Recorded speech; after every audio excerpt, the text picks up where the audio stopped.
일본 총리의 대만 유사시 개입 시사 발언을 계기로 중국과 일본 간의 갈등의 골이 깊어지고 있습니다. 이런 가운데 양국을 둘러싼 주변국들이 잇따라 입장을 내놓으면서 사실상의 편들기 구도가 형성되고 있는데요. 중일 갈등이 어디까지 번질지 또 우리나라에는 어떤 영향을 줄지 강준영 한국외대 국제대학원 교수와 함께 살펴보겠습니다. 교수님 안녕하십니까? 네, 안녕하세요. 예. 자, 먼저 이렇게 중일 관계가 악화한 배경부터 짚어보겠습니다. 다카이치 총리의 대만 유사시 개입 발언으로 이 상황이 촉발이 됐는데 중국도 상당히 강하게 반발을 하고 있거든요. 네, 그렇습니다. 이게 중국 입장에서 보면 네. 다른 나라의 총리, 그리고 특히 일본의 총리가 대만 유사라는 거를 콕 집어서 했단 말이죠. 예. 보통 이제 그런 것들은 뭐 민간이라든가 학자라든가 뭐 일부 정치인들이 할 수도 있는데 이게 이제 갓 취임한 일본의 총리가 직접 대만 유사 발언을 하고 거기에 따라서 군사 개입의 그런 흐름까지 비쳤단 말이에요. 근데 중국 입장에서 보면 우리 경주 에이펙 계기에 중일 정상회담이 이루어졌고 그래서 뭐 포괄적 발전, 물론 이제 분위기는 냉랭했지만 그러고 사실은 다카이치 총리가 또 대만 대표를 만나고 갔어요. 네. 그 총통 고문 만나고 가서 11월 7일에 간 지 얼마 안 돼서 대만 유사 발언을 하니까 아니 나를 만나서 분위기는 안 좋았지만 뭐 뭔가 이제 양국 관계를 발전시키자고 그러고 그렇죠. 자신들의 가장 아킬레스건인 대만 유사 특히 그 시 주석이 모두 발언에서 일본과 중국 간의 네 가지 중요 문서 핵심이 바로 뭐냐면 하나의 중국입니다. 그 얘기를 특별히 얘기하고 무라야마 다마 얘기까지 꺼냈거든요. 그러니까 결국은 역사 수정주의에 대한 중국의 입장 이런 걸 다 밝혔는데 돌아가서 이런 얘기를 하게 되니까 네. 이거는 뭔가 잘못된 거 아니냐. 그럼 일국의 총리가 직접 그런 발언을 했기 때문에 중국의 지도자 또는 중국의 정치권이 뒤로 물러날 수가 없다. 그래서 강경 대응을 하는 모드로 지금 흘러간 거고요. 어떤 면에서 보면 중국이 새로 시작하는 일본 그리고 그 배후에 있는 미국 이거를 두고 특히 이 두 나라가 대만 유사 문제에 대해서 굉장히 관심을 많이 표명하고 있잖아요. 예. 우회적으로 압박하는 찬스를 아. 잡았다. 일본에는 직접적으로, 미국에는 우회적으로 이제 이런 어떤 흐름으로 가는 것 같습니다. 예, 미국까지 염두에 둔 것이다 네, 이렇게 네. 이야기를 해주셨는데 다카이치 일본 총리가 오늘 이제 취재진들과 만나서 이 중일 관계에 대해서 답을 했는데 앞서 이제 이야기를 해주셨습니다만 에이펙에서 시 주석과 전략적 호혜 관계의 포괄적 추진을 확인했고 큰 방향성을 확인했다. 그리고 이러한 생각은 지금도 이제 변함없다. 이렇게 답을 했거든요. 이건 한 발 물러선 겁니까? 아니면 그냥 그대로 유지를 하고 그렇지 있는 겁니까? 않죠. 왜냐하면 중국 입장에서는 명확하게 다카이치 총리의 발언 철회를 요구했습니다. 그렇죠. 그런데 거기에 대해서는 얘기하지 않고 네네. 우리는 큰 틀에서 같이 발전시키기로 했다. 전략적 호혜 관계를 이렇게 얘기한 거니까 지금 그 발언에 대해서는 뒤로 물러날 뜻이 별로 없다. 그 이제 여러 가지 이유가 있겠죠. 예. 당연히 국내 정치적 요인도 있을 거고요. 또 그 다카이치 총리가 경주 오기 전에 트럼프 대통령도 마찬가지지만 2박 3일 동안 트럼프 대통령이 일본을 방문을 했고 일본에서 미일 간의 소위 합의, 여러 가지 합의가 있었잖아요. 관세도 그렇고 거기에 보면 양안 문제에 대한 소위 대만 해협 문제에 대한 얘기도 당연히 했을 거란 말이죠. 그러니까 그거를 다카이치 총리가 지금 철회하면 국내에도 문제가 생기고 또 미국에도 문제가 생기는 거죠. 예. 그러니까 지금은 일단 수위 조절을 하면서 버티기. 뭐 그 정도 선이 아닌가 이렇게 생각이 됩니다. 예, 이런 가운데 사실 이 쉐젠 주오사카 중국 총영사 이제 이 총영사가 일본 총리를 향해서 그야말로 상당히 이제 섬뜩한 네. 발언을 SNS에 올렸는데 목을 벨 것이다. 이제 이런 이제 극언을 하면서 또 논란이 됐었는데 이 총영사가 주최하는 행사에 일본 집권 자민당이 사실상 참여하지 않는다는 방침을 세웠다라고 전해지고 있습니다. 네. 이 부분은 좀 어떻게 보세요? 그 사실은 외교관으로서 그 주재국의 지도자한테 하는 말로는 아주 적절하지 못한 예. 그런 행동입니다. 아무리 자국의 편을 든다고 해도 외교관이 갖는 기본적인 소양, 뭐 조절 능력 이런 거가 있는데 이게 전혀 지켜지지 않은 거고 물론 철회를 했습니다마는 이런 그 소위 총영사 중국의 총영사 발언을 받아들일 나라는 하나도 없죠. 원래 뭐 처음에는 페르소냐 뭐 이래서 이제 추방한다 그러다가 아마 이렇게 계속 극렬하게 이 상황이 상승작용을 하면 예. 일본에도 좋을 게 없다라고 생각을 하는 것 같아요. 그래서 약간 수위 조절에 들어갔지만 집권당인 자민당 입장에서는 이 부분을 그냥 볼 수가 없는 거죠. 그러니까 이런 식으로 이제 더 이상 이 오사카 총영사가 주최하는 회의는 가지 않겠다. 네. 이렇게 하는 것 같습니다. 예, 그런가 하면 일본에 있는 자이언트 판다에도 불똥이 튀어서요. 네, 이 부분도 뭐 짧게만 좀 짚어보면 지금 이제 도쿄 우에노 동물원에 있는 쌍둥이가 내년 2월에 이제 돌아가야 하는 상황인데 지금 뭐 중국 측에서 반환 기간을 연장하겠다라거나 아니면 뭐 추가 대여 여부에 대한 답변을 전혀 하지 않고 있었어요. 네, 그렇습니다. 사실 팬더 외교는 중국의 소위 차밍 외교라고 그러죠. 예. 매력 외교 중에 하나로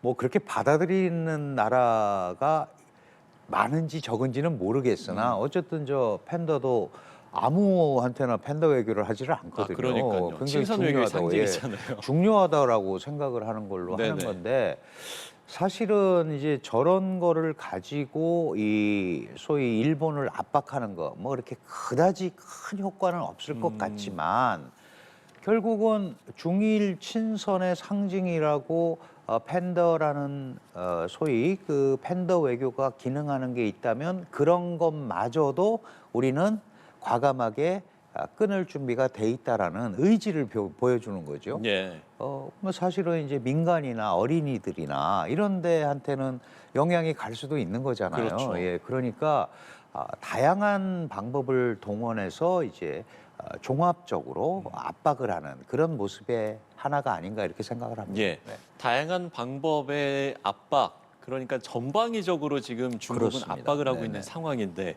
뭐 일본 여행 또 유학 자제령, 뭐 이렇게 지금 여러 가지 이제 조치들을 취하고 있잖아요. 그러면 이제 일본에서는 내놓을 수 있는 카드가 뭔가 이 부분도 궁금한데. 예, 사실 일본은 뾰족한 방법이 별로 없을 거예요. 네. 그 사실 그 일본 입장에서 중국은 두 번째 수출국이고요. 예. 첫 번째 수입국입니다. 아. 한 우리보다 훨씬 강하죠. 사실 수입도 의존도가 22, 3%. 그러니까 굉장히 큰 부분이거든요. 그런데 아시다시피 중국이 제조하는 물건들 그리고 일부 이제 원부 자재들 특히 뭐 히토류라든가 이런 것들이 많이 포함이 돼 있잖아요. 예, 예. 그러니까 이거를 지금 당장 대체할 수가 없는 상황입니다. 마찬가지로 중국도 한없이 일본을 압박하기가 굉장히 어려워요. 뭐 사실 히토류는 사실 중국에만 있는 거 아니잖아요. 예, 예. 그러니까 당장 1, 2년은 충분히 카드가 될 수 있지만 이런 것들을 계속 끌고 가면 소위 지금 트럼프 대통령도 결국은 미국도 그것 때문에 물러났잖아요. 예. 그러면 미국, 일본, 그다음에 이런 거를 쓰는 데는 고급 과학기술력을 갖고 있는 데거든요. 새로운 공급망 동맹을 촉발할 수도 있습니다. 그러니까 쓰기는 어려운데 지금 뭐 유학생이라든가 이런 부분 자제하라고 그러고 관광 자제, 그다음에 중국 같은 경우도 아마 이제 중국 국유 기업의 투자라든가 이런 부분, 이런 것들을 좀 뺄 거고요. 일본은 사실 아직도 중국에 상당한 차관을 공여하고 있습니다. 예. 이제 그런 부분에 대해서 손을 대야 되는데 아시다시피 중국이 워낙 거대한 경제체가 됐고 뭐 GDP도 지금 뭐 일본의 거의 4배 가까이 가버렸잖아요. 그러니까 이제 옛날의 중국이 아닌 거죠. 그래서 일본도 좀 약간 수위를 조절하는 그런 모습을 보일 수밖에 없다. 다만 네. 물러날 수가 없는 거죠. 그래서 일정 부분은 이 소위 대치 상태라고 그럴까요? 이게 네. 갈 수밖에 없는 상황입니다. 물러설 수는 없고 대치 상태가 계속되는데 결국에는 그러면 출구 전략이 필요할 텐데 네. 사실 중국에서는 다카이치 총리한테 발언 철회하라 이제 이 얘기인 거잖아요. 근데 그렇습니다. 예. 지금 뭐 앞서서 이제 그 일본의 국내 상황을 이야기를 해주셨습니다만 다카이치 총리의 그 다카이치 내각의 지지율이 지금 워낙 좀 높은 상황이어서 네, 네. 굳이 이 발언을 철회할 이유가 없다 이런 이제 분석들도 나와서요. 그렇습니다. 이 다카이치 총리는 아시다시피 내각 지지율, 그다음에 개인 지지율이 80%가 넘거든요.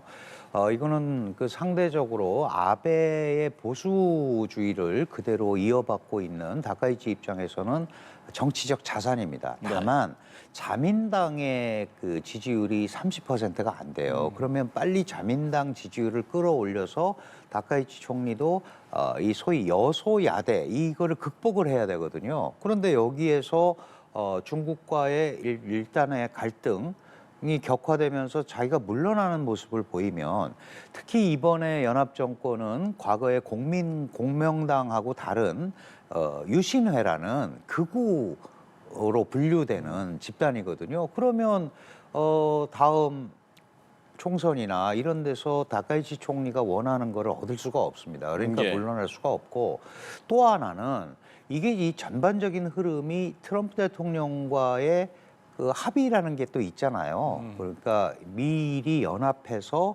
중국을 견제하는. 예, 예. 그래서 이제 거기에서 대만 카드도 나오는 거거든요. 그럼 여기서 물러나면은 이번에 일본은 미국의 아시아 전략센터를 하겠다라고 사실 선언한 거랑 똑같거든요. 예, 예. 미일 동맹이라는 게. 그러면 그렇게 되면 미국으로부터도 문제가 생길 수 있고 그다음에 국내에서도 문제가 생길 수 있으니까 뒤로 물러나기가 어려운 아주 곤란한 지금 상황이다. 그러나 정치라는 거는 대외적인 것도 중요하지만 국내적인 상황이 더 강조되는 상황이기 때문에 지금은 일단 일본 정부의 입장은 원래 원안을 유지하는 이런 형태로 가는 게 아닌가 이렇게 생각이 됩니다. 예. 우리 외교 일정에도 영향을 미치고 있는데 오는 24일에 마카오에서 열릴 예정이던 한중일 문화장관 회의가 중국의 요청으로 연기가 됐습니다. 이런 이제 분위기라면 사실 연내 이제 추진될 가능성이 있었던 한중일 정상회의도 어렵지 않겠습니까? 당연히 그렇게 봐야 됩니다. 사실은 제가 화요일 날 그 우리 TCS 사무국 있죠? 한중일 정상회의 사무국이 네. 서울에 있는데 제가 중국 항주에서 회의를 하러 가게 돼 있었어요. 아, 근데 어제 취소가 됐습니다. 네. 그러니까 이런 상황에서 중국과 일본이 그게 약간 1.5 트랙이거든요. 정부도 조금 이제 관여돼 있고 같이 얼굴을 맞대고 못하겠다. 이제 이런 분위기가 그대로 전해지는 거거든요. 그러니까 삼자가 하는 회담들은 지금은 일단 예. 이 하기가 굉장히 어려운 상황으로 갈 수밖에 없고 결국은 이제 물밑 대화를 해야겠죠.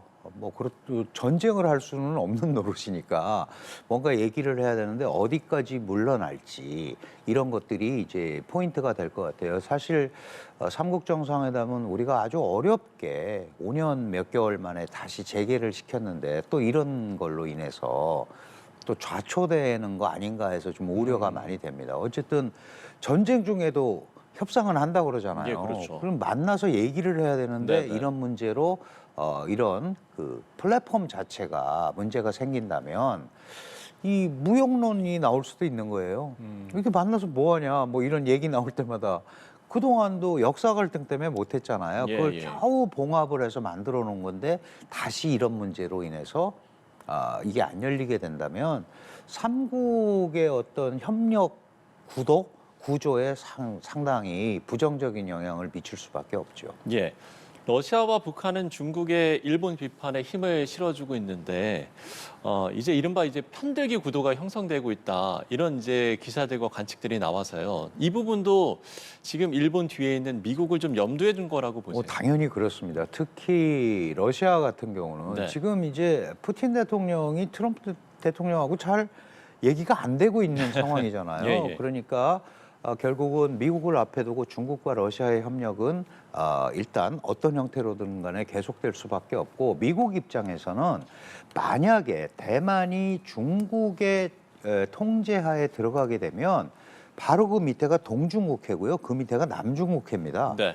그러면 지금 사실은 이 미국의 서태평양 작전 자체가 굉장히 어려워지거든요. 그래서 그걸 염두에 두는 거고 북한 같은 경우는 주로 이제 역사 문제, 역사 수정주의를 비판하는 거죠. 특히 예. 나가이치 총리가 식민 지배 뭐 우리가 잘못한 건 뭐 있냐? 신사 참배? 우리 조상들 참배하는데 뭐가 잘못됐냐? 이제 이런 식의 그릇된 왜곡된 역사 인식을 갖고 있기 때문에 북한은 일본에 대해서 아주 강경하죠. 특히 독도 문제 이런 거에 대해서 굉장히 강경합니다.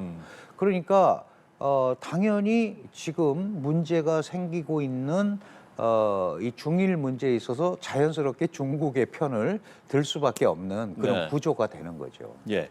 그럼 이제 여기에서 트럼프 대통령은 무슨 생각을 할까 이런 생각도 드는데 사실 트럼프 대통령이 워낙 또 SNS 활동도 열심히 해서요. 이와 관련된 어떤 뭐 발언이라든지 어떤 메시지가 나올 아주 가능성이 있겠습니까? 재밌는 발언을 얼마 전에 했습니다. 네. 아시다시피 동맹이라고 그래서 친구는 아니다. 그러니까 이 문제에 깊숙이 들어가지 않겠다라는 뜻이죠. 왜냐하면 겨우 이 미중 소위 단판으로 불렸잖아요. 예. 그런데 알맹이는 없이 예를 들면 이제 히토류 통제하기로 한 거 1년 유예하고 그것 때문에 부과하기로 했던 소위 그 100% 관세 서로 1년 유예했단 말이죠. 이제 겨우 그거를 어느 정도 이렇게 만들어 놨는데 예. 지금 다시 나서기는 굉장히 어려워요. 다만 미국은 1979년 1월 1일에 중국과 수교하면서 당연히 중국의 요구에 의해서 대만과 단교를 했고 그해 4월에 대만 관계법이라는 걸 만들었어요. 이 예. 대만 관계법은 대만의 안전을 지원하는 겁니다. 미국 국무부는 그 약속에는 변함이 없다라고 이제 원론적인 얘기를 하는 그쵸. 거죠. 그러니까 기본적으로 그 틀은 뭐냐면 어느 일방이 일방적으로 현상 변경을 하는 데 대해서는 반대한다. 근데 이제 지난번에는 힘에 의한 현상 변경 이런 표현을 썼어요. 힘에 의하면은 중국이 대만에 대해서 하는 거지 대만이 힘을 가지고 할 수는 없잖아요. 그런 면에서 보면 약간 그 이제 힘에 의한 이런 거는 뺐지만 원래 그 뜻을 가지고 있는 거고 예. 특히 미일 간에는 또 신방위 조약이라는 게 있잖아요. 그거에 그렇죠. 대해서 우리가 물러나지 않겠다라는 원론적인 얘기를 하면서 트럼프 대통령은 상당히 말을 자제하고 있다. 이 문제가 나오면 원래 SNS에 막 올라와야 되거든요. 네, 그렇죠. 그런 상당히 지금 로우키로 가고 있는 것 같습니다. 네. 예, 알겠습니다. 자, 그럼 끝으로 한 가지만 더 질문을 드려보면 과연 이제 이 상황이 어떤 방식으로 또 얼마나 이제 이어질지 이런 부분이 조금 궁금해서 이 부분에 대한 전망을 들어보고 싶고요. 그리고 어찌됐든 이제 우리나라 입장에서는 바로 옆에 있는 나라들이기 때문에 우리는 어떤 전략을 가져가야 하나 이 부분까지 짚어주시면 좋을 것 같습니다. 제가 판단할 때는 일단은 지금 힘겨루기를 할 수밖에 없고 네네. 특히 중국 입장에서는 아마 일본이 어디까지 이 문제를 가지고 버틸지에 대한 시험을 할 수도 있는 거예요. 이거는 예. 이제 일본은 제가 아까 찬스를 줬다라고 이제 말씀을 드렸는데 예. 중국은 찬스를 잡은 거죠. 네네. 왜 잡았냐 하면 자기네가 먼저 문제를 불거지게 만든 게 아니고 그렇죠. 일본 총리가 했으니까 이거는 절호의 기회라고 생각을 하는 네. 것 같아요. 게다가 다카이치 총리가 새로 출범을 했고 미일이 동맹 관계를 하면서 확인을 했고 이제 이러니까 이거를 지금 이 초반에 분명하게 기선을 잡고 가야겠다라는 생각을 하는 거기 때문에 일본의 조치가 구체적으로 나오기 전에는 아마 안 물러나는 모습을 보여줄 거다. 그것도 예. 왜 그러냐 하면 뭐 중국 내부도 그렇게 지금 편한 상황은 아니거든요. 그러니까 조금 장기화될 가능성이 있다라고 저는 생각을 합니다. 네네. 그런데 우리도 뭐 한일령 이게 장기화됐지만 이건 좀 경우가 달라요. 지금은 중국이 정면 대응이라는 표현을 쓰면서 정부 차원의 일이다라고 공언을 하고 있거든요. 우리는 민간이라고 그랬는데 그럼 이제 우리 입장에서 보면 중일 간에 이런 갈등이 생기면 한국은 그렇지 않아도 머리가 아파 죽겠는데 더 어려운 일이 많이 발생을 하죠. 예. 그런데 이제 일부 중일 간에 문제가 생겨서 한국은 상대적으로 조금 더 낫다. 분명히 그런 부분이 있습니다. 그런데 중국이 판단할 때는 한국과 일본 뒤에는 미국이 있다라는 생각을 항상 할 것 같아요. 네. 그래서 우리 입장에서도 우리가 지금 대만 해협에 대해서 우리도 국제주의 원칙을 그대로 얘기하고 있거든요. 거기가 우리의 주요 수송로고 그 주변의 안정과 평화가 한반도의 안정과 평화에도 중요하다라는 그런 얘기를 하는 거니까 그 우리도 그 누구 편을 들거나 뭐 이런 상황은 절대 아니고요. 네네. 우리도 좀 로우키로 이런 상황을 관리하는 뭐 그런 모습을 보일 수밖에 없다. 지금은 그렇게 조심스럽게 말씀을 드리고 싶습니다. 예, 알겠습니다. 자, 중일 간의 갈등과 관련한 이야기들 나눠봤습니다. 강준영 한국외대 국제대학원 교수와 이야기 나눠봤습니다. 교수님 오늘 말씀 고맙습니다. 감사합니다.